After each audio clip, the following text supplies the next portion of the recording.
প্রিয় শিক্ষার্থী, সবাইকে শুভেচ্ছা।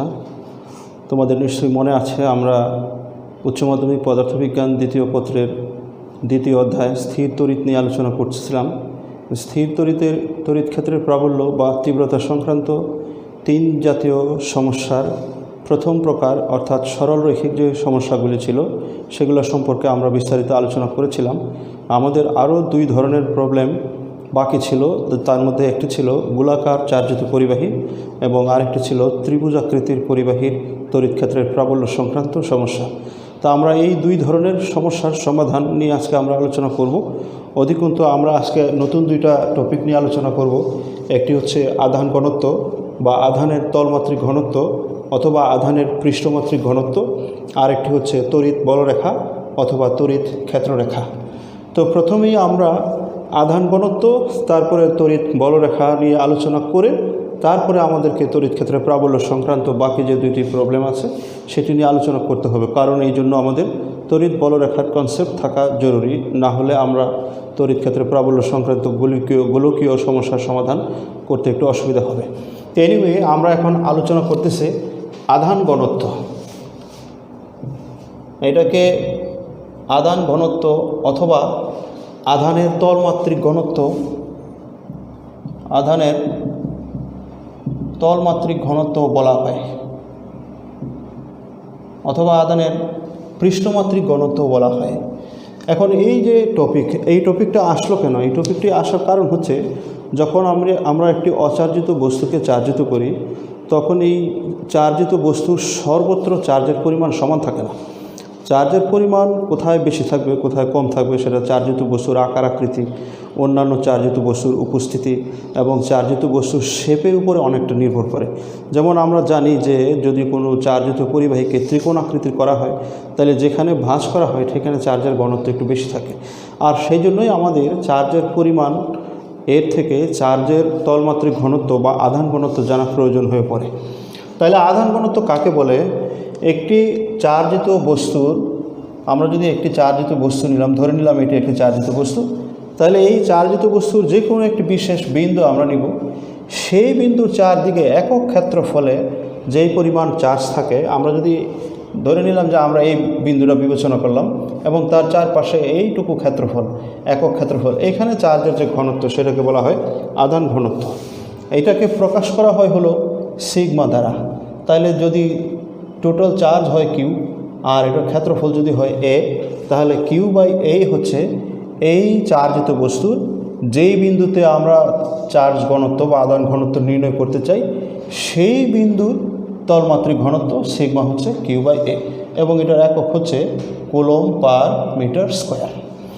এখন এই চার্জের তলমাত্রিক ঘনত্ব বা আধান ঘনত্বের সাথে তড়িৎ ক্ষেত্রের প্রাবল্যের একটি সম্পর্ক আছে। আমরা তড়িৎ ক্ষেত্রের প্রাবল্যের সাথে এই চার্জের তলমাত্রিক ঘনত্ব বা আধান ঘনত্বের সম্পর্কটি এখন দেখাবো। আমরা ইতিমধ্যে জানি তড়িৎ ক্ষেত্রের প্রাবল্য ই ইজ ইকুয়াল টু, যদি আমরা চারিপার্শ্বস্থ মাধ্যম বায়ু ধরে নিই, 1/4πε0 কিউ বাই আর স্কোয়ার। আর এখান থেকে যে ইকুয়েশনটি আমরা পেয়েছি sigma is equal to Q by A, এবং আমরা ধরে নিচ্ছি যে আমাদের চার্জিত বস্তুটির শেপ গোলক আকৃতির। যদি গোলক আকৃতির হয়ে থাকে তাহলে এই সিগমা সমান কিউ বাই এ হচ্ছে গোলকের পৃষ্ঠের ক্ষেত্রফল 4πr²। কারণ আমাদের জানা আছে যে যখন কোনো বস্তুতে চার্জ প্রদান করা হয় তখন চার্জের কমন ক্যারেক্টার হচ্ছে এই চার্জ বস্তুর পৃষ্ঠে অবস্থান করে। সেই জন্য আমরা এখানে পৃষ্ঠের ক্ষেত্রফল বিবেচনা করলাম। দ্যাট ইজ, আমরা বলতে পারি sigma is equal to Q by 4πr²। এখন আমরা যদি এই সমীকরণের দিকে ফিরে আসি তাহলে এইখান থেকে লিখতে পারি E is equal two 1/4πr²। এই কিউকে বাম পাশে নিয়ে আসলাম আর 1/ε0কে আলাদা রাখলাম। তাহলে এইখানে দেখা যাচ্ছে যে Q by 4πε0 that is equal to sigma. তাহলে আমরা এখান থেকে লিখতে পারি E is equal to sigma by ε0। এটা হচ্ছে তড়িৎ ক্ষেত্রের প্রাবল্য এবং চার্জের তলমাত্রিক ঘনত্বের মধ্যে সম্পর্ক। এখন মাধ্যম যদি বায়ু না হয়ে অন্য কোনো মাধ্যম হতে পারে যার ডাইইলেকট্রিক কনস্ট্যান্ট আছে কে, তাহলে অন্য যে কোনো মাধ্যমে E is equal to sigma by K ε0। এটা যে কোনো মাধ্যমের ক্ষেত্রে তড়িৎ ক্ষেত্রের প্রাবল্যের সাথে চার্জের তলমাত্রিক ঘনত্বের সম্পর্ক। এনিওয়ে, তাহলে এই হচ্ছে চার্জের তলমাত্রিক ঘনত্ব সংক্রান্ত কথাবার্তা যা আছে। আমরা এখন চলে যাব পরের টপিক, তড়িৎ বলরেখা বা তড়িৎ ক্ষেত্ররেখা। তাহলে তড়িৎ বলরেখা বা তড়িৎ ক্ষেত্ররেখার এই টপিকটি এসছে, এটি আবিষ্কার করেছেন বিজ্ঞানী মাইকেল ফ্যারাডে। তড়িৎ ক্ষেত্রের তীব্রতা সম্পর্কে ধারণা বা কনসেপ্ট পরিষ্কার করার জন্য তিনি তড়িৎ বলরেখা বা তড়িৎ ক্ষেত্ররেখা এই টার্মটি আনেন। এখন তড়িৎ বলরেখা বা তড়িৎ ক্ষেত্ররেখা কি, এটা সম্পর্কে পরিষ্কার যেটা আমি বলতে চাই সেটা হচ্ছে তড়িৎ বলরেখায় কল্পিত রেখা, এই ধরনের কোনো রেখা বাস্তবে পাওয়া যাবে না, এটা সম্পূর্ণই কল্পিত এবং এটি তড়িৎ ক্ষেত্রের তীব্রতা বা প্রাবল্য কত সেটা ভালোভাবে নিরূপণ করার জন্য বিজ্ঞানী ফ্যারাডে এটি আবিষ্কার করেছেন। এবং আমরা একটু বর্ণনা দিয়ে এটা ব্যাপারটা বোঝার চেষ্টা করি। তো যে কোনো চার্জিত বস্তু যদি আমরা নেই, ধনাত্মক হোক বা ঋণাত্মক হোক, তাহলে তার একটি ক্ষেত্র থাকবে। আমরা যদি এখানে কিছু ধনাত্মক চার্জ নিলাম, তাহলে তার এটা একটা এই ধরনের একটা আমরা চিহ্ন দিয়ে বলতে পারি যে this is the electric field for that charge. এখন এই ইলেকট্রিক ফিল্ড বা তড়িৎ ক্ষেত্রের অভ্যন্তরে যদি আমরা অল্প পরিমাণ ধনাত্মক চার্জ আনি, অ্যাটেনশন, অল্প পরিমাণ ধনাত্মক চার্জ, ধরে নিচ্ছে যে +1 কুলম্ব, কথার কথা, তাহলে এই ধনাত্মক চার্জ যেই রেখা বরাবর বল অনুভব করবে, এই চার্জ তাকে এই দিকে বিকর্ষণ করবে। আমি যদি চার্জটা এইখানে রাখি তাহলে এটা এই রেখা বরাবর বিকর্ষণ করবে, এখানে যদি রাখি তাহলে এই রেখা বরাবর বিকর্ষণ করবে, এখানে যদি রাখি তাহলে এই রেখা বরাবর বিকর্ষণ করবে। সো এই যে রেখাগুলি, এই যে লাইনগুলি আমরা পেয়েছি, এই রেখাগুলিকে বলা হয় বলরেখা। আমরা যদি ডেফিনেশন হিসেবে বলি তাহলে আমরা বলতে পারি চার্জগ্রস্ত কোনো বস্তুর আশেপাশে যে অঞ্চল ব্যাপী তার প্রভাব থাকে সেটাকে বলা হয় তড়িৎ ক্ষেত্র। তড়িৎ ক্ষেত্রের অভ্যন্তরে যদি আমরা মুক্ত ধনাত্মক চার্জ, ফ্রি পজিটিভ চার্জ যদি আমরা রাখি, তাহলে সেই মুক্ত ধনাত্মক চার্জ যে রেখা বরাবর বল অনুভব করবে সেই রেখাকে বলা হয় তড়িৎ বলরেখা অথবা তড়িৎ ক্ষেত্ররেখা।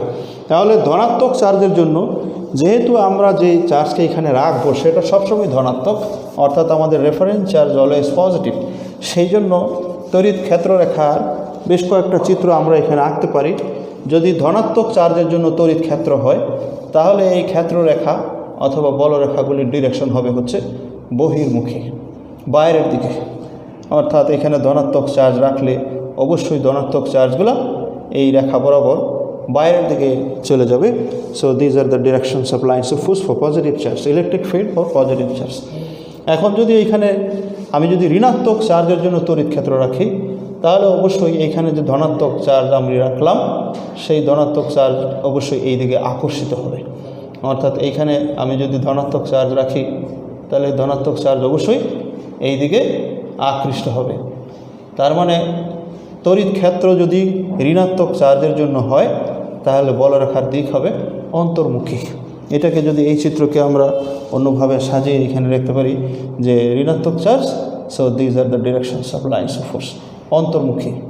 এখন এমন হতে পারে যে এমন একটা জায়গা আছে যে জায়গাটি ধনাত্মক এবং ঋণাত্মক উভয় চার্জের অধীনে আসে। আমরা এই চিত্রটা মুছে দিচ্ছি। এইখানে যদি এমন হয় যে এখানে কিছু ধনাত্মক চার্জ আছে আবার এখানে আছে হলো ঋণাত্মক চার্জ, তাহলে এই বলরেখার শেপটা কী হবে? আমাদের মনে আছে নিশ্চয়ই যে আমরা যেই চার্জ দিয়ে বলরেখা নির্ধারণ করব সেটি প্লাস। তাহলে এখানে যদি প্লাস রাখি তাহলে এটা বিকর্ষণ করবে আর এটা আকর্ষণ করবে এই। তারপরে এই ধরনের কিছু রেখা পাওয়া যাবে। এই রেখা বরাবর ধনাত্মক চার্জ থেকে যাত্রা শুরু করে ঋণাত্মক চার্জে যে পতিত হবে। So these are the lines of force. যদি ধনাত্মক এবং ঋণাত্মক একসাথে থাকে, এই এই এই এই এই এখন আমরা এই বিন্দু যদি বিবেচনা করি, আমি ধরলাম আমি এই বিন্দু বিবেচনা করতেছি, তাহলে এই ধনাত্মক চার্জ এই চার্জকে এইদিকে বিকর্ষণ করবে, কারণ আমি এইখানেও ধনাত্মক নিতে হবে, আর এই ঋণাত্মক চার্জ এটাকে এদিকে আকর্ষণ করবে, ফলে তার লব্ধি হবে এটা। অর্থাৎ আমরা বলতে পারি বলরেখার যেই বিন্দু আমি বিবেচনা করব সেই বিন্দুতে অঙ্কিত স্পর্শক বরাবর যে রেখা, সেই রেখা বরাবর এখানে স্থাপিত ধনাত্মক চার্জটি বল অনুভব করবে। অর্থাৎ বলরেখার নির্দিষ্ট বিন্দুতে অঙ্কিত স্পর্শক সংশ্লিষ্ট বিন্দুতে তড়িৎ ক্ষেত্রের প্রাবল্য বা তড়িৎ ক্ষেত্রের তীব্রতারও দিক নির্দেশ করে। এবং আরও একটা জিনিস আমরা এখান থেকে পাই যে এই বলরেখার সাথে যদি আমরা লম্বালম্বিভাবে ক্ষেত্রফল অঙ্কন করি, তাহলে একক ক্ষেত্রফলের মধ্য দিয়ে যেই পরিমাণ বলরেখা অতিক্রম করে সেই সংখ্যা দ্বারা আমরা ওই বিন্দুর তড়িৎ ক্ষেত্রের তীব্রতা বা তড়িৎ ক্ষেত্রের প্রাবল্য নির্ণয় করতে পারি। তাহলে যেই কথাটা আমি এখানে শেষ করতে চাই সেটা হচ্ছে, ধনাত্মক আর ঋণাত্মক যদি একসাথে থাকে তাহলে বলরেখাগুলি ধনাত্মক চার্জ থেকে শুরু হয়ে ঋণাত্মক চার্জে যায় পতিত হবে। এইখানে আমরা যদি দেখি এই জায়গাটা, তাহলে এইখানে প্রতি একক ক্ষেত্রফলের মধ্য দিয়ে যেই পরিমাণ বলরেখা অতিক্রম করবে, এখানে যদি আমি একক ক্ষেত্রফল নিই বা ক্ষেত্রফল নিয়ে একক ক্ষেত্রফলে বলরেখার সংখ্যা বের করতে চাই, তাহলে ডেফিনেটলি এখান থেকে এখানে অনেক কম হবে, অর্থাৎ এখানে তড়িৎ ক্ষেত্রের তীব্রতা এই বিন্দু থেকে কম হবে। আবার যদি দুইটাই প্লাস সাইনের চার্জ হয়, এটা প্লাস, আবার এখানে যদি এটাও যদি প্লাস হয়, তাহলে বলরেখার কি হবে, বলরেখার দিক হবে এরকম বাইরের দিকে চলে যাবে। আরও আমরা আঁকতে পারি, এদিকে যাবে, এদিকে যাবে, এইখানে কতটুকু জায়গা থাকবে যেখানে কোনো বলরেখা থাকবে না, এই জায়গাটা নিউট্রাল, এখানে কোনো চার্জ যদি আমরা রাখি তাহলে এইখানে কোনো বল অনুভব করবে না। সো এই হচ্ছে বলরেখার যে ধারণা। এবং বলরেখার আরও অনেক বৈশিষ্ট্য আছে, এই বলরেখার বৈশিষ্ট্য আমরা বইয়ের মধ্যে আছে, সেগুলো আমরা অত বিস্তারিত বলার সময় আমাদের হবে না, সেই জন্য আমরা একটু সংক্ষিপ্ত আকারে আলোচনা করতেছি। তো এনিওয়ে আমরা এখন ফিরে আসতেছি, যার জন্য আমরা এই কথাগুলি বললাম। তড়িৎ ক্ষেত্রের প্রাবল্য সংক্রান্ত দুই ধরনের প্রবলেম আলোচনা আমাদের বাকি ছিল, সেই বিষয়টা আলোচনা করার জন্যই আমরা এখানে এই তড়িৎ বলরেখার অবতারণা করলাম। তাহলে তড়িৎ ক্ষেত্রের প্রাবল্য সংক্রান্ত যে দুটো প্রবলেম আমাদের বাকি ছিল, তার মধ্যে একটা হচ্ছে গোলকীয়, আমরা আগের ক্লাসেও লিখছিলাম গোলকীয় চার্জিত বস্তু, আরেকটা হচ্ছে ত্রিভুজ আকৃতির, ত্রিভুজ শেপ কোনো বস্তু যদি থাকে চার্জিত, তাহলে তার ক্ষেত্রে প্রাবল্যের কি হবে, ত্রিভুজ আকৃতির বস্তু। তাহলে আমরা প্রথমে গোলকীয়টা দেখি, গোলকীয়টা আলোচনার শেষে আমরা ত্রিভুজ আকৃতির বস্তু সম্পর্কে আলোচনা করব। তা আমরা ধরে নিচ্ছি যে এইখানে আমরা একটা গোলক নিলাম, গোলক আকৃতির বস্তু, এটার মধ্যে আমরা চার্জ দিলাম, এবং আমরা জানি ইতিমধ্যে যে আমরা যখন চার্জ দেবো কোনো বস্তুতে তখন চার্জ তার আউটার সারফেস বা বাইরের তলে অবস্থান করে, এই কথা আমরা আগেও বলেছি। তো এখানেও ঠিক তাই। তো চার্জ দেওয়া হলো, ধরে নিলাম চার্জগুলি ধনাত্মক, তাহলে এই ধনাত্মক চার্জগুলো আমরা গোলকের পৃষ্ঠে এইভাবে চিহ্নিত করে রাখলাম। আর একটু আগেই আমরা বলেছিলাম যে ধনাত্মক চার্জের জন্য লাইন্স অফ ফোর্সগুলো সব বহির্মুখী। তো এই ধনাত্মক চার্জ যদি আমি ধরি, তাহলে এটার জন্য এইদিকে একটা বলরেখা পাবো, আবার এইদিকেও একটা বলরেখা পাবো। এখন আবার এটা যদি ধরি, তাহলে এটার জন্য বাইরের দিকে একটা বলরেখা পাবো, আবার ভিতরের দিকেও একটা পাবো। এখন আমি যদি এটা ধরি, তাহলে এটার জন্য একটা বাইরের দিকে পাবো, ভিতরের দিকে, আবার কনসিকুয়েন্ট এই দিকে যদি একটা ধরি, এই, তাহলে এইখানে চারটাই আমার বোঝার জন্য যথেষ্ট যে ভিতরের যে বলরেখাগুলি আছে সেগুলো একটা আরেকটার উল্টা, ফলে এরা পরস্পরকে নাকচ করে দিবে, থাকবে না, এরা পরস্পরকে ক্যান্সেল করে দিবে। ওদের মান এবং দিক উল্টা দিকে হওয়ার কারণে, মান সমান এবং দিক বিপরীতমুখী হওয়ার কারণে এই গোলকের অভ্যন্তরে আর কোনো বলরেখা থাকবে না, অর্থাৎ এই বলরেখাগুলি সব বহির্মুখী হবে, এই রকম পৃষ্ঠ থেকেই রেখাগুলি বের হবে। এখন এই পৃষ্ঠ থেকে যদি বের হয়, তাহলে এদের ডিরেকশনগুলো যদি আমরা সব এইভাবে মিলাইতে চাই, তাহলে যে কারো পক্ষে মনে করা সহজ হবে যে মনে হয় তাহলে এই বলরেখাগুলি বোধহয় এটার কেন্দ্র থেকে আসতেছে। আসলে কেন্দ্রে চার্জ না, চার্জগুলো হচ্ছে সব পৃষ্ঠে, কিন্তু মনে হবে যেন এই চার্জগুলো সব কেন্দ্রে আছে। সেই জন্য যদিও চার্জগুলো পৃষ্ঠে আসে, তবুও এই গোলকীয় চার্জিত বস্তুর যত ধরনের ক্যালকুলেশন আমরা করব, তড়িৎ ক্ষেত্রে প্রাবল্য বা তড়িৎ বিভব কিছুক্ষণ পরে আমরা আলোচনা করব, সব ক্ষেত্রে ধরে নিতে হবে যে চার্জগুলো আসে পৃষ্ঠে আমরা জানি, কিন্তু ক্যালকুলেশনের সময় ধরে নিতে হবে যে চার্জগুলো আসে কেন্দ্রে, এবং সকল দূরত্ব কেন্দ্র থেকেই পরিমাপ করতে হবে, এবং মনে মনে ধরে নিতে হবে যে all the charges are within the centre of the sphere, actually charges are on the surface of the sphere. এখন প্রবলেমটা কি থাকবে, এই ধরনের একটা গোলাকার চার্জিত পরিবাহী দিয়ে তিনটা পয়েন্ট দিবে। আমরা এখানে একটা পয়েন্ট নিলাম এ, আর একটা পয়েন্ট থাকবে এখানে বি, আর একটা পয়েন্ট থাকবে এখানে সি। এই তিন বিন্দু, আমি আবার বলছি, এই গোলকের একটা কেন্দ্র আমরা চিহ্নিত করে নিই, ধরে নিলাম এই গোলকের কেন্দ্র হচ্ছে ও। তাহলে তিনটি বিন্দু নেওয়া হলো, একটি এ, এটি গোলকের পৃষ্ঠের অনেক বাইরে, একটি বি এটি সারফেসে, একটি সি এটি অভ্যন্তরে। বলা হবে যে এই তিন বিন্দুতে তড়িৎ ক্ষেত্রের প্রাবল্য নির্ণয় করো।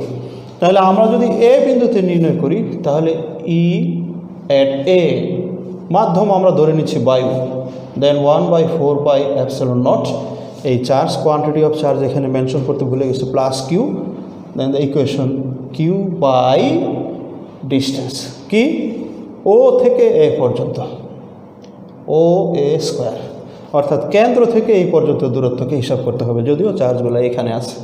তা আমরা যদি ধরে নিই হিসাবের সহজ করার জন্য ধরে নিলাম এটার ব্যাসার্ধ হচ্ছে 10 সেন্টিমিটার, আর এখান থেকে এই পর্যন্ত পৃষ্ঠ থেকে এই পর্যন্ত দূরত্ব হচ্ছে 20 সেন্টিমিটার পৃষ্ঠ থেকে। তাহলে আমার এই যে দূরত্বটা এখানে আমি মেনশন করলাম সেটা 1/4πε0 কিউ বাই ও এ সমান হবে O B plus B A, অর্থাৎ 10 + 20 that is 30 centimetre, 30 centimetre square. This is the electric field intensity at point A, যেখানে এ পৃষ্ঠের বাইরে। আর যদি আমরা বি বিন্দুতে নির্ণয় করতে চাই তাহলে বি বিন্দুতে, এই যে বি বিন্দুতে যদি তড়িৎ ক্ষেত্রের প্রাবল্য আমি বের করতে চাই তাহলে E at B equation same ধরে নিচ্ছে আগের মতোই, মাধ্যম বায়ু 1/4πε0 কিউ বাই ও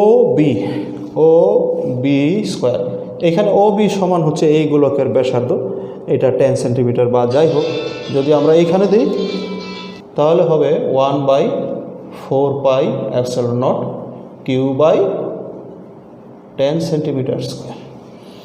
আর এখন থাকলো অভ্যন্তরে, গোলকের অভ্যন্তরে আমরা আগেই বলেছি there is no lines of force within the sphere. গোলকের অভ্যন্তরে কোনো লাইন্স অফ ফোর্স নাই। যেহেতু গোলকের অভ্যন্তরে কোনো বলরেখা নাই, সেহেতু গোলকের অভ্যন্তরে তড়িৎ ক্ষেত্রের প্রাবল্য থাকার কোনো সম্ভাবনা নাই। সো এখন এই অভ্যন্তরে 10 সেন্টিমিটারের নিচে যত দূরত্ব আছে আমরা নিশ্চিন্তে বলে দিব যে তড়িৎ ক্ষেত্রের প্রাবল্য গোলকের অভ্যন্তরে 0। এখন যেখানেই হোক এই 10 সেন্টিমিটার যদি ব্যাসার্ধ হয় তাহলে দূরত্ব 10-এর কম হলে definitely electric field intensity E will be 0, কারণ এখানে কোনো বলরেখা নেই। তাহলে তড়িৎ ক্ষেত্রে প্রাবল্যের এই গোলক আকৃতির চার্জিত বস্তুর ক্ষেত্রে এই 3টা পয়েন্ট থাকবে, 3 বিন্দুতে আমরা এইভাবে করে তড়িৎ ক্ষেত্রে প্রাবল্য নির্ণয় করব। তাহলে আমাদের সর্বশেষ যে সমস্যা সেটা হলো ত্রিভুজ আকৃতির কিছু কিছু প্রবলেম থাকে। এই ত্রিভুজ আকৃতির প্রবলেম বলেই আমি আজকের ক্লাসের ইতি টানব। তো ত্রিভুজ আকৃতির সমস্যা হচ্ছে আমরা একটা ত্রিভুজ এখানে অঙ্কন করি এবং আমরা বলে রাখি যে ত্রিভুজের না 3 জাতের শেপ হতে পারে, কিন্তু for the simplicity of calculation আমরা ধরে নিচ্ছি এই ত্রিভুজটি সমবাহু ত্রিভুজ। এবং আমাদের এই উচ্চ মাধ্যমিক লেভেলে যত প্রবলেম আছে সকল প্রবলেমেই এই ত্রিভুজ সমবাহু আকৃতির ত্রিভুজে দেওয়া হবে। সমবাহু আকৃতির ত্রিভুজের দুটি সুবিধা, একটি হচ্ছে তার বাহুগুলি সমান, আর একটি হচ্ছে কোণগুলো হলো 60 ডিগ্রি। এখন এই ত্রিভুজের প্রবলেমটা কি হবে যে আমরা 3টা কর্নারের নাম দিচ্ছি, এই 3 কর্নারের একটা কর্নার আমি দেখাবো, তাহলে বাকি অন্য 2 কর্নারও পাওয়া যাবে। প্রবলেমটা থাকবে 3 কর্নারের যে কোনো 2 কর্নারে চার্জ দেওয়া থাকবে, 3rd কর্নারে ইলেকট্রিক ফিল্ড ইন্টেন্সিটি ই নির্ণয় করতে বলবে। তাহলে আমরা ধরে নিচ্ছি যে এইখানে প্লাস কিউ, আর বিতে প্লাস কিউও থাকতে পারে মাইনাস কিউ থাকতে পারে। আমি প্রথম ধরে নিলাম মাইনাস কিউ, পরবর্তীতে আমরা এটাকে চেঞ্জ করে করে দেখব। এখন সি বিন্দুতে তড়িৎ ক্ষেত্রে প্রাবল্য নির্ণয় করতে হবে। তা আমরা আগেই জানি যে যে বিন্দুতে প্রাবল্য নির্ণয় করতে হবে সেখানে আমাদেরকে ধনাত্মক 1 কুলম্ব চার্জ রাখতে হবে। তাহলে আমরা এখানে 1 কুলম্ব চার্জ রাখলাম। তাহলে ই এ বিন্দুতে থাকা প্লাস কিউ চার্জের জন্য এই প্রাবল্যের দিক হবে এই দিকে, এবং এটা কত হবে আমরা ধরে নিচ্ছি E for the charge at point A is equal to 1/4πε0 Q by R square. তার মানে এই ডিস্টেন্স এ থেকে সি এটার স্কোয়ার। এখন এ সি মানে হচ্ছে এই সমবাহু ত্রিভুজের বাহুর দৈর্ঘ্য। আর নেক্সট এটা হলো একটা এইদিকে, ওকে। তো বি বিন্দুতে আমরা মাইনাস কিউ চার্জ ধরলাম, তাহলে এইখানে যেহেতু +1 কুলম্ব আছে তাহলে বি বিন্দুর চার্জের জন্য মাইনাস আমরা জানি যে ঋণাত্মক চার্জ এটাকে এদিকে টানবে, তার মানে এই প্রাবল্যের ডিরেকশন হবে এইদিকে। এটাকে আমরা যদি বলি ই বি, তাহলে ই বি সমান আসবে 1/4πε0 কিউ বাই এই সি থেকে বি পর্যন্ত যে দূরত্ব এইটার স্কোয়ার। তো এখন আমরা যেহেতু এই চার্জ এবং এই চার্জ দুইটার পরিমাণ সমান ধরছি, সেহেতু আবার সমবাহু ত্রিভুজ ধরছি, তাহলে এই বাহু আর এই বাহুও সমান। সেই ক্ষেত্রে আমরা বলতে পারি যে ই এ আর এখানের যে ই বি, এই দুইটাও পরস্পর সমান। একটা হচ্ছে এদিকে আর একটা হচ্ছে এদিকে, এবং সমবাহু ত্রিভুজ হওয়াতে এই কোণের মান হলো 60 ডিগ্রি। ফলে তাদের লব্ধিটা হবে এই দিকে। এই লব্ধি ই সমান হবে হচ্ছে E A square plus E B square plus 2 into E A into E B into cos, এই কোণের মান 120 ডিগ্রি, কারণ পুরোটা 180, এইটুকু 60, তার মানে কজ 120 ডিগ্রি রুট। যদি এই চার্জের পরিমাণ সমান হয় তাহলে আমরা বলতে পারবো যে এই প্রাবল্য এই মধ্যবর্তী কোণকে সমদ্বিখণ্ডিত করছে।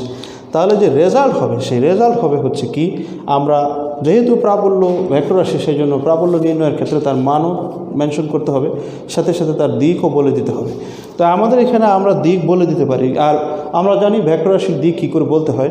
যে কোনো একটি ভেক্টরের সাথে কত ডিগ্রি কোণ উৎপন্ন করছে এটা মেনশন করা মানেই হলো ভেক্টর রাশির লব্ধির দিক বলে দেওয়া।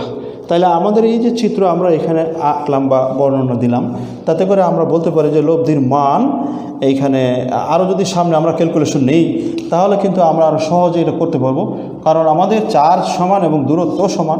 সেই জন্য আমরা বলতে পারি যে আমাদের ই এ এবং ই বি এই দুটো পরস্পর সমান। তাহলে কত হবে, আমরা এখান থেকে ই এ স্কোয়ার এটাকে বলতে পারি ই এ স্কোয়ার, আর এখানে 2 ই এ ই বি সমান যদি আমরা ধরি হলো ই এ, তার মানে 2 ই A square into cos 120 degree মান হচ্ছে 1/2 হাফ, তাহলে হাফ, তার মানে মাইনাস হাফ, তার মানে ই এ স্কোয়ার, এটার উপরে রোট আছে, ই এ স্কোয়ার গেল গা, তাহলে রইল হচ্ছে ই এ।